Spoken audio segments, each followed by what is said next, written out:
pada waktu manusia itu jatuh ke dalam dosa, yang merasa dikhianati ini bukan iblis, tetapi pencipta sendiri yang merasa disakiti. Makanya roh mengambil keputusan untuk tidak mau tinggal di dalam Adam dan Hawa lagi. Shalom. Saya ingin membahas tentang penebusan.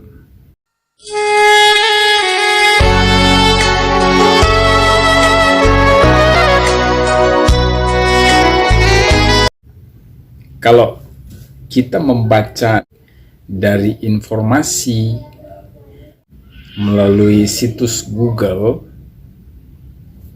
tentang penebusan itu adalah begini. Penebusan adalah suatu konsep penting dalam banyak agama, termasuk Yudaisme dan kekristenan. Dalam bahasa Inggris, redemption berarti pembelian kembali atau membeli kembali. Dan dalam Taurat mengacu pada tebusan budak-budak seperti dalam Keluaran 21 ayat 8 sebagai salah satu contohnya. Penebusan dipandang sebagai suatu posisi penting dalam keselamatan karena pelanggaran-pelanggaran yang dipersoalkan merupakan bagian dari suatu sistem luar biasa yang manusia tidak berdaya untuk mengatasinya. Dalam teologi Kristen, penebusan adalah suatu elemen dari keselamatan yang secara luas berarti pembebasan dari dosa. Menurut Leon Morris, ya. Leon Morris berpendapat bahwa Paulus menggunakan konsep penebusan terutama untuk berbicara tentang arti penting keselamatan dalam wafat Kristus. Dalam Perjanjian Baru, kelompok kata penebusan digunakan untuk mengacu pada pembebasan dari dosa maupun dari tempat pembuangan. Dalam teologi kekristenan, penebusan adalah suatu metafora pendamaian. Dengan demikian, terkadang suatu makna metaforis bahwa kematian Yesus membayar harga dari suatu tebusan, melepaskan umat Kristen dari belenggu dosa dan kematian.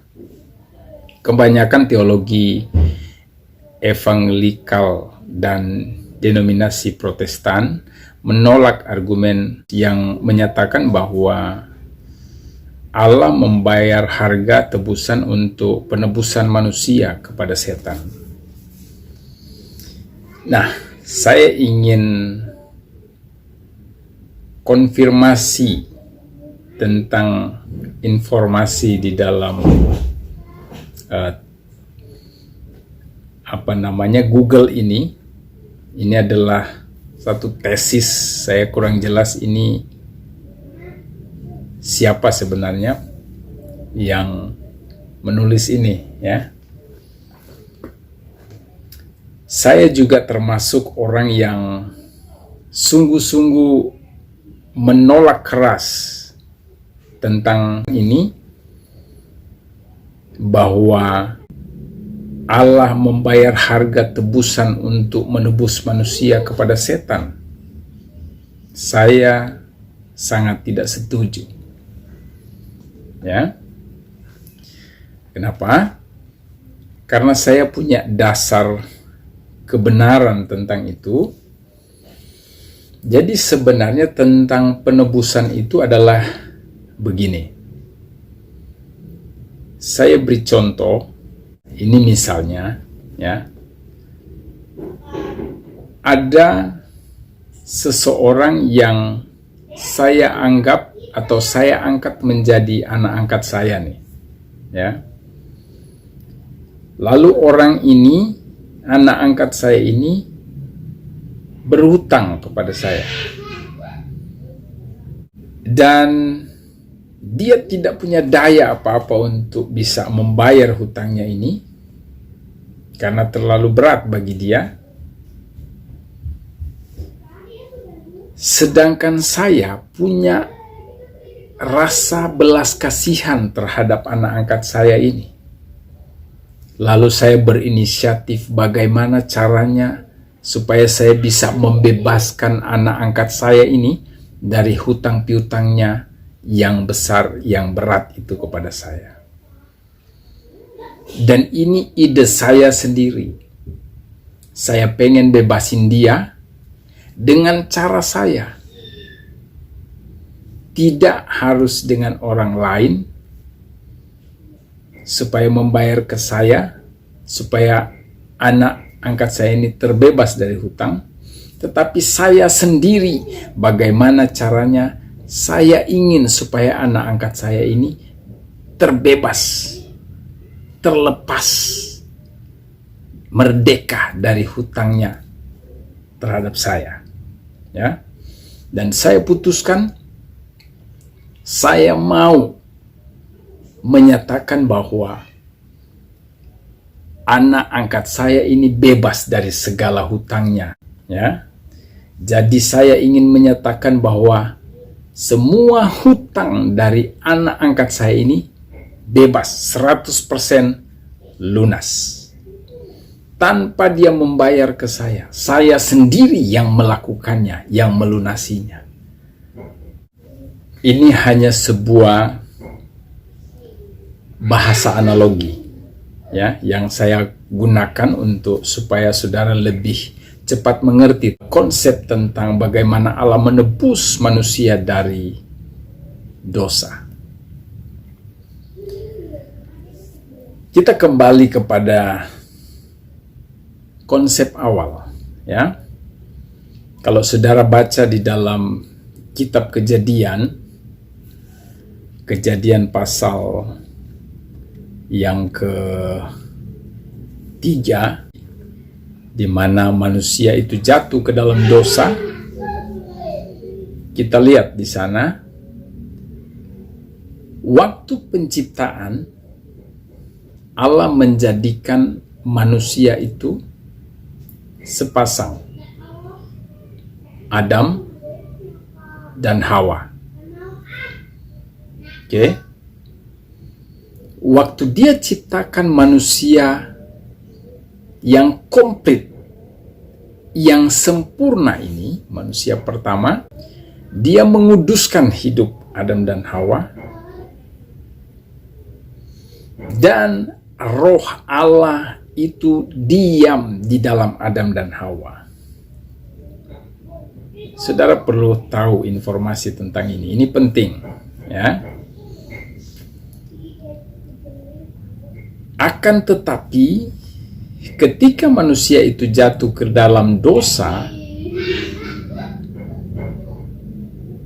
roh itu, roh yang sama yang tinggal di dalam Adam itu tinggal di dalam kita sekarang ini. Kalau saudara baca di dalam Kejadian 6 ayat 3, dibilang begini, berfirmanlah Tuhan, rohku tidak akan selama-lamanya tinggal di dalam manusia. Karena manusia itu adalah daging, tetapi umurnya akan 120 tahun saja. Jadi ketika Adam dan Hawa itu jatuh ke dalam dosa, di ribuan tahun silam itu memiliki akhirnya sifat-sifat dosa, maka roh menarik diri dari dalam Adam dan Hawa. Makanya dibilang di sini, berfirmanlah Tuhan, rohku tidak akan selama-lamanya tinggal di dalam manusia. Artinya gini, pada waktu manusia itu yang tadinya manusia sempurna, ketika jatuh ke dalam dosa, yang merasa dikhianati ini itu bukan iblis, ya, bukan siapa-siapa, tetapi pencipta sendiri yang merasa disakiti. Makanya roh mengambil keputusan untuk tidak mau tinggal di dalam Adam dan Hawa lagi. Karena dia merasa didukakan, ya. Dia dikhianati. Oke. Nah, Roh Kudus menarik diri dari Adam dan Hawa, artinya Allah itu merasa sakit akibat kejatuhan Adam dan Hawa. Dalam hal ini, ketika Adam dan Hawa jatuh ke dalam dosa, Adam dan Hawa atau manusia itu berhutang kepada Allah, tidak berhutang kepada iblis. Nah, kalau manusia itu berhutang kepada Allah, masa iya Allah mau menebus manusia itu lalu membayar hutang dosa itu kepada iblis? Nggak masuk logika, ya. Coba kita lihat. Kalau manusia berhutang kepada Allah, tentunya manusia harus berusaha untuk melunasi hutang itu kepada Allah, bukan kepada siapa-siapa, apalagi iblis. Nah, karena begitu besar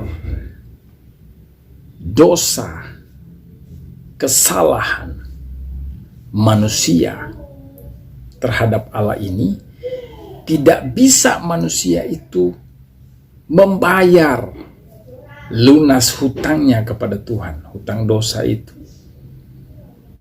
Maka dalam Yohanes 3 ayat 16, firman Tuhan, karena begitu besar kasih Allah akan dunia ini, sehingga Ia telah mengaruniakan anaknya yang tunggal, supaya setiap orang yang percaya kepadanya tidak binasa, melainkan beroleh hidup yang kekal.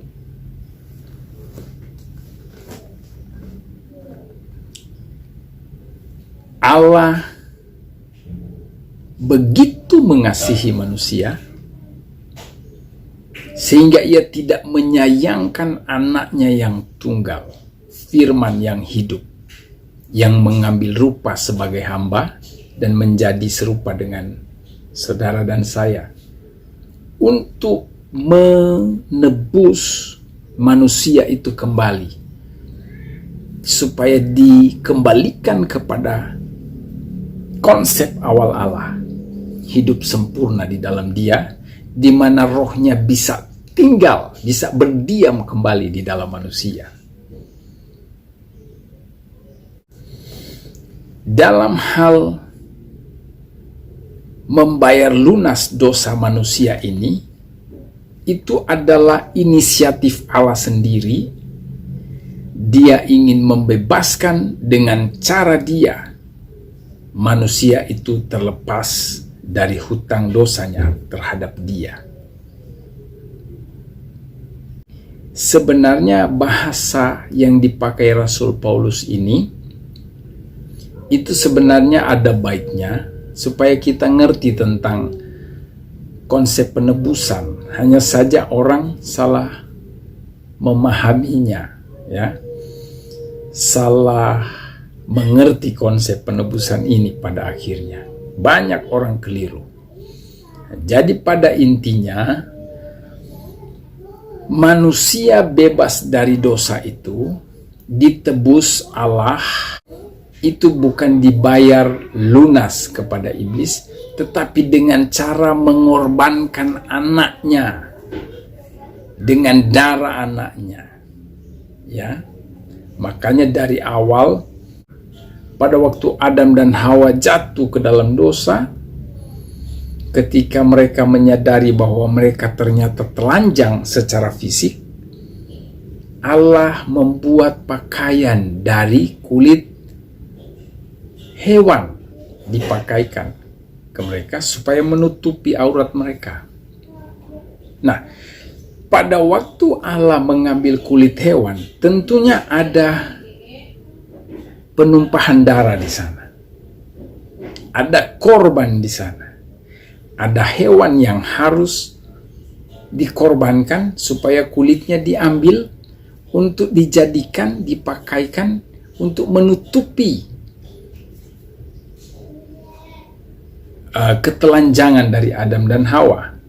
Ini gambaran dari bagaimana Kristus itu ketika menggenapi kehendak Bapa untuk karya penebusan ini, ia menutupi segala keborokan, segala keburukan, segala dosa, segala ketelanjangan manusia, supaya ketelanjangan manusia itu tidak nampak di hadapan Bapa lagi, karena dikuduskan oleh darah Kristus.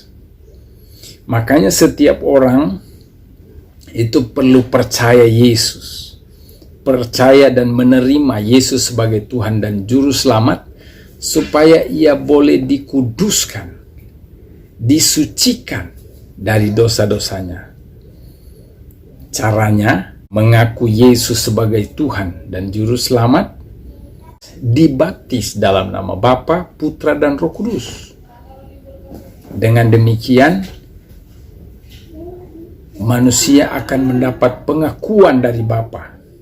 Inilah anakku yang kukasihi, kepadanya lah aku berkenan. Lalu Roh Kudus akan diam di dalam dia, dan firman Tuhan berkata, barang siapa mengasihi aku, ia akan melakukan firman-Ku, ya. Dan Bapa akan mengasihi dia, dan kami akan diam bersama-sama dengan dia. Kata kami ini berarti ada Bapa, ada Anak, ada Roh Kudus. 3 pribadi ini oleh kehadiran Aba Roh Kudus itu tinggal di dalam tiap-tiap pribadi yang percaya akan Tuhan, yang sudah ditebus oleh darah Yesus. Oke? Jadi tentang penebusan itu yang benar adalah Allah tidak membayar lunas manusia dari dosa kepada iblis. No. Tetapi Allah berinisiatif untuk membuat dengan cara Dia, dengan kasih kuasanya yang dahsyat, yang tidak mudah diselami oleh akal sehat manusia, yakni dengan mengorbankan Putra tunggalnya, Kristus Yesus Tuhan, dipakukan di kayu salib. Allah dengan cara Dia menebus manusia, mengembalikan manusia itu kepada konsep awalnya Allah, hidup di dalam Kristus. Roh Kudus bisa tinggal kembali di dalam manusia seperti Adam dan Hawa ketika mereka belum jatuh ke dalam dosa. Roh Kudus itu tinggal di dalam mereka. Saya kira demikian tentang penebusan ini. Tuhan Yesus memberkati saudara.